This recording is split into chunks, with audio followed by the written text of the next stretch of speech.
Ujjain police अधीक्षक प्रदीप शर्मा ने एक सनसनीखेज साइबर ठगी गिरोह का पर्दाफाश करते हुए माधवनगर पुलिस के बेहतरीन इन्वेस्टिगेशन की सराहना की।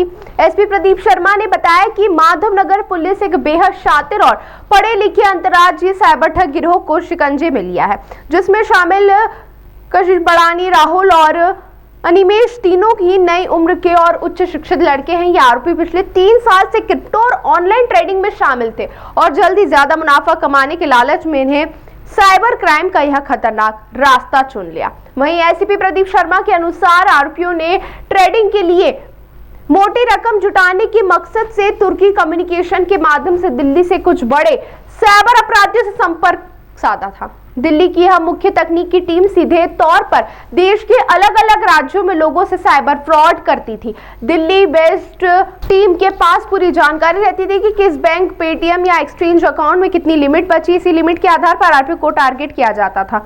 वारदात के तरीके का खुलासा करते हुए एसीपी ने बताया कि यह गिरोह उज्जैन के अलग अलग प्रतिष्ठित सराफा शोरूमों पर जाता था और वहां से गोल्ड कॉइन खरीदने का सौदा करता था।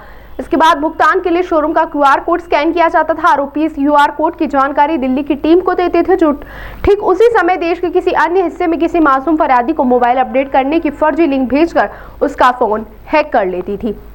जब पीड़ित का फोन रिस्टार्ट मोड पर होता था, ठीक उसी दौरान उसके खाते से पार की गई ठगी की राशि सीधे उज्जैन के सराफा व्यापारी के क्यूआर कोड वाले खाते में ट्रांसफर कर जाती थी। इसके बाद आरोपी शोरूम से गोल्ड कॉइन लेकर उसे किसी अन्य दुकान पर बेचकर शुद्ध नगद राशि कैश प्राप्त कर लेते थे। इस नगद राशि को वे अपने खातों में जमा करवा कर ट्रेडिंग में इस्तेमाल करते थे। पुलिस अधीक्षक ने बताया कि पिछले 24 घंटों की सघन जांच में पुलिस अब तक ऐसे 4 मामलों को डिटेक्ट कर चुकी है। इस गिरोह के ने जिला नागौर राजस्थान के मोहम्मद नासिर, पंजाब के सुरिंदर सिंह और गाजियाबाद उत्तर प्रदेश के मनोज कुमार के साथ साइबर ठगी कर उस राशि को उज्जैन के सराफा खातों में ट्रांसफर कराया था। चूंकि 3 आरोपी पिछले 3 साल से इस काले कारोबार में सक्रिय, इसलिए आशंका है कि उन्होंने देश भर में ऐसी कई वारदातें अंजाम दिया है।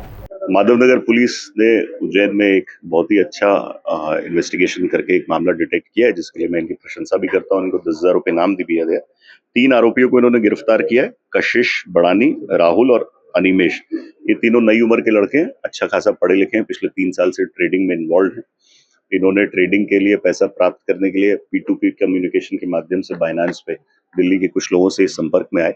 उसमें इन्होंने गोल्ड अलग अलग दुकानों से खरीदा और उसका जो पैसा है वो क्यूआर कोड के माध्यम से स्कैन करने का दुकानदार को बताया और वो क्यूआर में जो पैसा ट्रांसफर हुआ वो साइबर फ्रॉड का था। 3-4 मामले अभी तक हम डिटेक्ट कर चुके हैं, जिसमें एक जिला नागौर के मोहम्मद नासिर के साथ, सासनगर पंजाब के सुरिंदर सिंह के साथ और गाजियाबाद उत्तर प्रदेश के मनोज कुमार के साथ इन्होंने साइबर की राशि ठगी और उस पैसे को यूज करके गोल्ड की दुकानों से गोल्ड कॉइन खरीदे।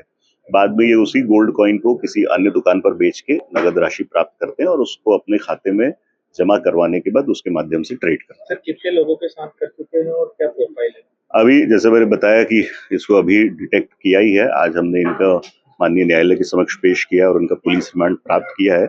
अभी तक जो हमारे पिछले 24 घंटे की जानकारी है, 4 मामले हम ऐसे ऑलरेडी डिटेक्ट कर चुके हैं, परंतु मुझे पूरा विश्वास है क्योंकि ये 3 साल से ट्रेडिंग में थे, तो इनके अन्य साथियों के साथ मिलकर इन्होंने इस तरह के कई फ्रॉड्स किए हैं, जिसके संबंध में हम पृथक से दिल्ली भी टीम रवाना करेंगे।